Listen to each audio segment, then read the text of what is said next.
Hey guys, so the official translation of One Piece chapter 1075 has dropped and it is a doozy. We've got a murder mystery brewing a la Glass Onion. We've also set up for a fight that none of us expected. I will be spoiling this chapter in its entirety. If you haven't read it yet, please go do so now. I'll wait here. Okay, before I get into it, I've just moved to Japan. I don't know how this room's gonna sound. I don't know what the lighting is gonna be like, so I'm just gonna power straight through. We get the cover page showing Vegapunk having a meeting with the 5 elders. This is showing when Jay Garcia Satin must have met Vegapunk in the past, which was referenced about 2 chapters ago at this point. The way Vegapunk's standing, how he's in front of the elders in the middle with his back to them, really makes it look like he's not only, one of them or like an equal with them, but it actually looks like he's leading them.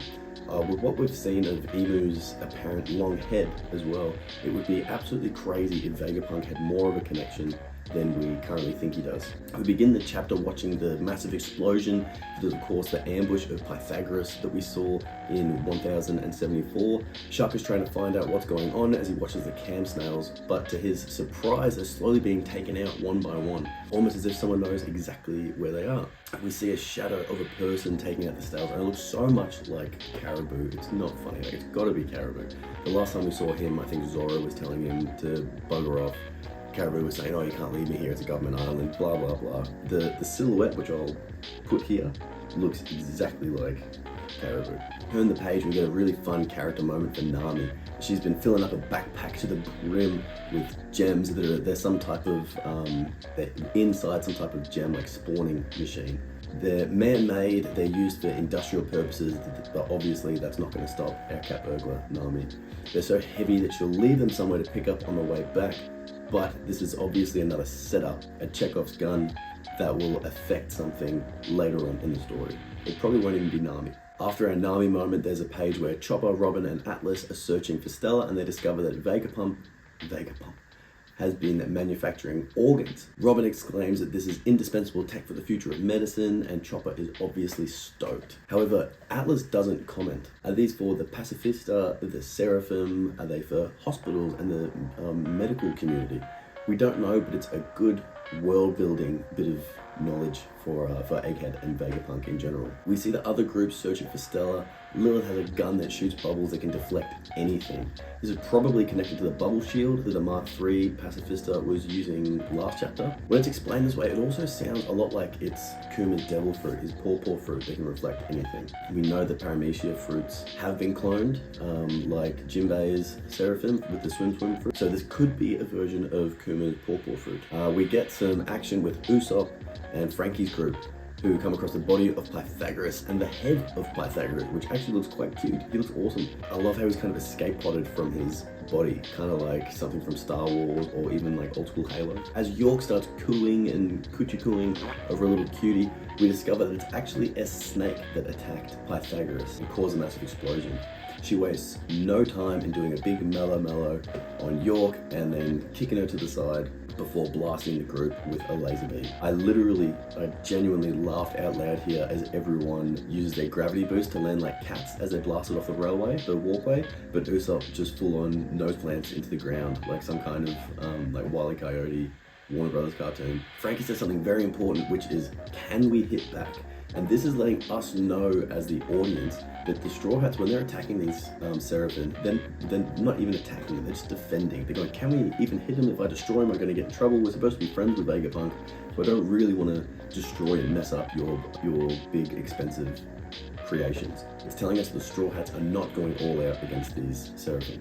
Frankie, in my opinion, should be able to beat one of these Seraphim, probably with maybe high difficulty. I'm not sure we're really there yet. Luffy and Zoro should just mop the floor with them, absolutely. But if they're hindered by not being able to damage them or something, it's a restriction that could make it more interesting and more believable as we watch the fight. Back to the control room, Bear and S-Hawk have arrived and they are not taking orders from Shaka. He straight out says that this means they must have gotten an order from another Vegapunk. Which one? Also, they are going after CP0 specifically.